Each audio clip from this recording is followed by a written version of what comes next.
Chapter 5. The Keys of Scouting. In scouting, success hinges on 2 points: evaluating and projecting. Evaluating talent. This process revolves around understanding the 5 fundamental tools that define a position player. Each player is assessed based on their current talent level, age, and physical development. Scouts must project a player's abilities, envisioning how their skills will develop, ultimately influencing whether a player emerges as a potential draft pick. Get the book to read the whole story at Your Diary 247.us. That's Your Diary 247.us. So it kind of sounds like you got to have discipline, right? Self-discipline and stuff, and limit yourself to have a better, bigger, ultimate goal that you're trying to reach. Yes. Yeah, because you're not just like you say, you made it this far, from the inner city or wherever you're from. You made it, but you also you're there, but you're still not there, because there's still another level from wherever you go, A ball, double A, triple A, then to the big league. So you're still at a lower level where you're just a stepping stone. You're just in there in the system where you can also try to conduct yourself in that manner where you want to advance to a higher level. And I mean, how much was the transition was it for you and other guys that you've seen going from high school and college where they used the aluminum bat, and all of a sudden now you got to play 100+ game schedule with a wooden bat when it's not that easy to handle a wooden bat if you ain't used to it. I agree. Okay, so first, for the rookies that come into the minor leagues, they give you, it's called a bomb bat, which is it's not a real wood. It's supposed to be like an unbreakable wood bat, but I've seen one broken a couple times. And it's like a wood composite, somewhere around in that range, where it gives you the feel of a wood bat, but it's not aluminum. And it's really not a wood bat where you swing and, if you hit it the wrong way, you'll feel it as if you're swinging with a wood, but it's not a wood. So it's still different. It's kind of get you acclimated to having a wood bat somewhat. A transition bat, something? No. Yeah, in other sense, a transition bat to transition you over to wood where you're able to handle it and hit it in a sweet spot, know if you get jammed, how it'll break. But a regular wood would break, but the bomb bat wouldn't break. So it's a transition bat to get you acclimated to once you start swinging the real wood. How many guys did you see that came down to the minor leagues with these great expectations and just couldn't handle it and just walked away from the game? Or does that happen? Yeah, it happens. It happens. I recall a couple players, like that's supposed to be like all the, excellent. Oh, he got drafted in the high rounds. He's this and that. But it's mental. It's a mental part of your life, mental game to play. And if you think about it, if you fail 7 out of 10 times, you still could be in the Hall of Fame. Yeah. And back then I really didn't think of it like that, because I know there were times where I went into a slump and I had to just think, why am I here? I'm here for a reason to, and sometimes I would just absolutely smoke 4 balls and not get a hit for it. And I'm like, if I hit a little blooper and get a hit, I could steal a base and come on around and score. But it's mental, being the mental part of the game. That's something that everyone has to deal with, because you're not going to be successful, 8 out of 10 times every week. Yeah, and professional baseball in general, you just fail more than you succeed, right? How could you talk to us a little bit, thinking about an athlete that might be struggling right now, maybe struggling just with whatever, what kind of mentality do you have to have? Because if I could speak for myself, you were one of the coaches when I played at Olive Harvey Community College there. with Maiden, right in Southside Chicago. Yeah. And I remember this, and I always remember this, and I teach my nephews this. I play baseball. I played third base, you played third, and you told me this. The mentality you told me, this is my spot. Like nobody's gonna be better at this spot than me. Like the mentality you have to have before each pitch. You told me this yourself. You said, that's my ball. Give me the ball, you know, because a lot of people have that mentality. Oh, don't hit the ball to me. Don't hit the ball to me. Well, the ball's going to go to you when you have that mentality. But I remember the mentality you taught me was, give me the ball. This is my ball. You messed up if you hit me the ball. Yep. You have to have that mentality because you have to know that, like I mentioned earlier, that you're there for a reason and you want to be the best at your position wherever you are. And you have to know, hey, if the ball is hit to me, I'm gonna throw you out. So if the ball is outside, hit it the other way. Don't hit it to me, because if you roll over and hit it to me, you're gonna get thrown out. Yep. Done deal. So that mentality, as far as being the best at your position, you always want to say that you're the best, and work to be the best. Strive to be the best. Do the right things to be the best at your position every day. Come in early, stay a little bit late, get a few extra ground balls, a few extra swings in, a few extra running drills, something extra that's going to keep you above everyone else at the position that you're at.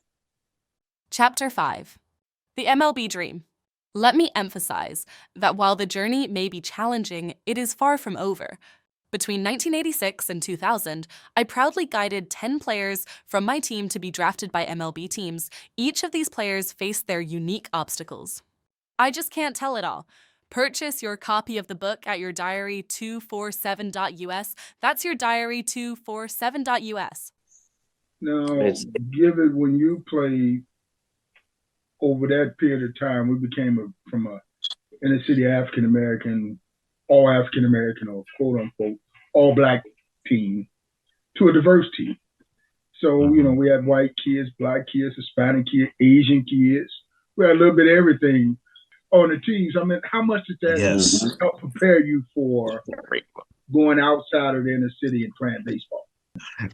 It played a significant part because, as you say, I went to pretty much predominantly black school, and then to travel on the team, because it was actually, I really didn't Puerto Ricans on the team, made Puerto Ricans from like all nationalities, a lot of nationalities, and that helped to loosen up, to understand as I moved on to play professional ball, and my teammates being in the same thing. So it was like, oh, I'm playing this in high school. I'm playing around whites, Hispanics, you know, different all different races. And then to move on to professional baseball, it played a significant part. I know how to conduct myself and still be myself where I come from, but to know that there's other people that's like me with different skin tone and, you know, different, where they come from, a different race background as well. So that played a significant part. So, you know, what were some of the memories? I mean, some of the memories of the team and the stuff that went on the road. I remember one time we was somewhere out of town, and you was running around the swimming pool, and you dived in the swimming pool in the shallow end, 3 feet deep. And I think it put a skull in your head or something. You ain't been the same. Yeah, Pito, one of the Puerto Ricans on the team, chasing him around the pool. I want to say, was this in Kansas City? I don't remember. Blue Springs? I don't know. I think we went to. It was in hit your head and left for dead in the pool. Yeah, I was running around. I forgot it was the shallow end, and I dove in the shallow end of the pool, hit my head, and he crashed the pool with his head. and you know, later I stopped playing it. That we was playing it, tag it, and that's just boys being boys, though, right? When you're on the road, you're on the road. You know? That's it. You know, like I said, only it was a public pool at the park. Only public pool at the park. But man, the bus ride. I always was in the back of the bus. So if we hit a bump, we'd go flying up in the we'll go flying up in the air. Another bump. But I slept through it. I slept through it a lot. It was a lot of days where I just slept on the bus. That was man, I got some sleep because like I said, I traveled I lived on the west side, and I traveled to the south side daily by bus and train. It took me an hour and a half to get to school every day and an hour and a half home on the bus, public transportation. But riding on the bus trips, I just slept. It was a lot of laughing and joking, amongst the teammates that I had, and it was a fun experience. I wish I had embraced it a little more, to be honest, because like I said, we all grew up. There's a few teammates that I wish I would have interacted with a lot more, so I would have gotten to know them a little bit better. But it's an experience. This something that I should have embraced just a little bit more, as opposed to just being on the team and just going to play baseball. But I loved it though. I loved every minute about it. Once you finally signed that contract, what was the first car that you bought?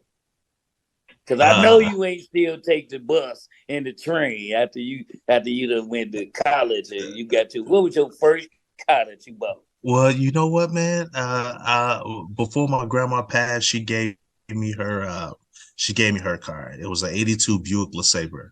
So I held on to that car as long as I could. That's a short body.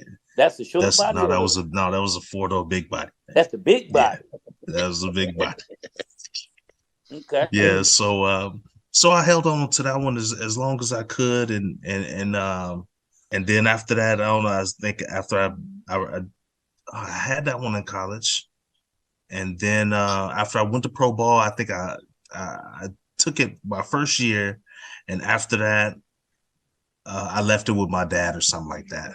But yeah, that was actually my first car. My grandma gifted me an '82 Buick LeSabre. What was your first meal that you bought? I think I did go to. I drove it down my first year to spring training. You drove that. I did from that. Chicago to Florida. From when I got my signing bonus, I didn't buy a car. To be honest, just to let you know, I didn't get a car until later after years of my pro ball years.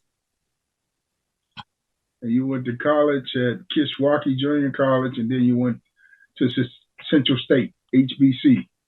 Yeah. Kishwaukee Junior College, I did 2 years there. I played, I think my second year played and then made the All-Star team. My second year, All Valley Conference, all conference, whatever conference, Arrowhead Conference, I want to recall. And then after my 2 years of junior college, went to Central State, and it seemed like it was a real short season because we went to Cocoa Beach, Florida.